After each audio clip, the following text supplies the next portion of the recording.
2 heures d'autobus, c'est ce que font tous les jours Colin et Condoleezza pour aller et revenir de l'école.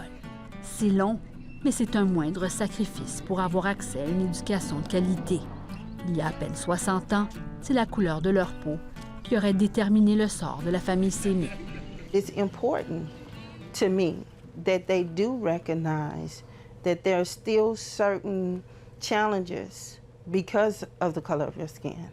And because of that, you still have to work harder. You still have to do more. You still have to outperform.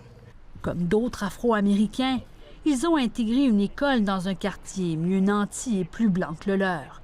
Une école magnet, comme on les appelle ici, créée au nom de la déségrégation dans le sud des États-Unis. And when they see a smart African American, it's like, oh, wow, like, oh my God. They never seen it before. We tell them all the time, the school doesn't define you, you define the school. Et leurs parents ne ratent jamais l'occasion de leur rappeler la bataille qui a été menée pour qu'eux puissent exploiter tout leur talent. You don't go there apologizing for who you are or where you come from. So here's Ruby Bridges' book. Parmi les héros qui habitent la bibliothèque du salon, la petite Ruby Bridges est sans doute la plus inspirante.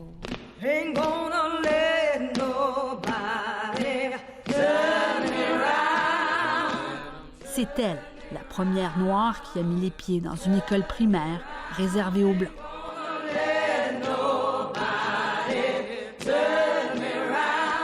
I think that her fight is still going on, and what she's doing is good for our community. I think she trailblazed this. Ruby Bridges n'avait que 6 ans lorsqu'elle a monté les marches de l'école William Frantz à la Nouvelle-Orléans en 1960.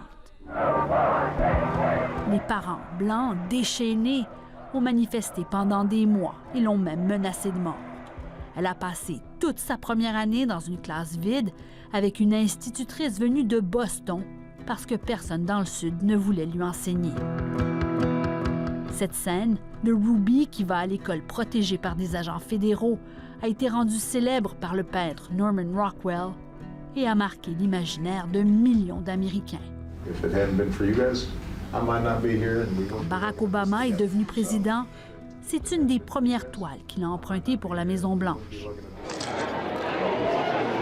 Aujourd'hui, Ruby Bridges reçoit un autre hommage pour sa contribution au mouvement des droits civiques. I think all the work that I do comes from the little Ruby. À 64 ans, elle se rappelle de tout et dégage la même force tranquille. Thank you so much for that warm welcome. I didn't feel like I was being brave. I was alone. I didn't have any other kids with me. But I had a teacher who came there to teach me, who was white, who looked exactly like the mob outside. The reason why I understood she was different is because she showed me her heart. And inside, I knew she was different. Son école est éventuellement devenue un modèle d'intégration dans le Sud, mais pas pour longtemps. Quand elle y a remis les pieds au début des années 2000 pour inscrire ses neveux, le choc a été brutal. The school that I integrated is now all black. For me, that was very disappointing because when I walked up those stairs, it was to integrate the school. But to integrate means to mix, to come together. And now here we are 50 years later, and it's all black. So for me, you know, that sort of defeats the purpose. Ce qui est arrivé à l'école de Ruby, c'est ce qui arrive dans la majorité des écoles urbaines du Sud. Les Blancs sont partis. When we moved into this area, they only had 3 other black families, but it was all white. Tanya Jones, une militante, nous fait visiter le quartier où elle a grandi dans les années 80. All the white people left this area. Why? Well, when blacks move in, normally that's what happens. When too many blacks move in, white people leave. L'exode des Blancs s'est fait lentement. Bâton Rouge est aujourd'hui une des villes les plus divisées des États-Unis. This is the black side, and this side over here is predominantly white. Nous sommes sur le boulevard Florida. On l'appelle ici la frontière entre Noirs et Blancs. Le Sud est prospère, le Nord des Noirs est pauvre.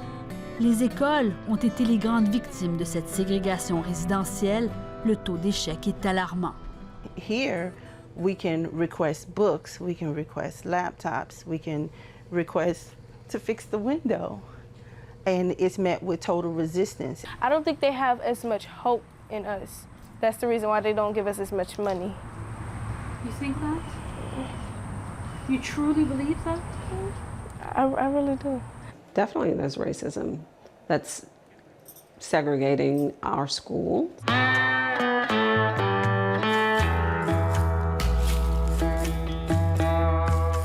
They're definitely still not equal.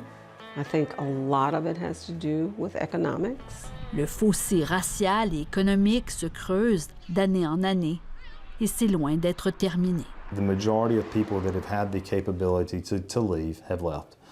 The majority public system. Yeah. I wouldn't put my child in the public system. Aujourd'hui, des parents comme Lionel Rainey se battent pour former leur propre zone scolaire. Une pratique répandue aux États-Unis qui, sous le couvert de la réussite, ferme la porte aux enfants des quartiers pauvres, majoritairement afro-américains. You bring the local control down, you put control into the hands of the parents, you put control into the hands of the teachers, and you just have better outcomes. Even if it means a resegregated system? A resegregated system? That's what people think. About 90% of the school, right now it's about 90% African American. I would say it's pretty segregated, wouldn't you? En 2018, plus de 60 ans après l'abolition officielle de la ségrégation dans les écoles, la question se pose. So, at what point did we really progress? For 10 years, for 15 years, and would we consider that to be progress? I would never say that we're sort of going backwards. I see hope that most people don't see, and it's because I spend the majority of my time in schools talking to kids. I believe that if we are going to get past our racial differences, it's going to come from our kids.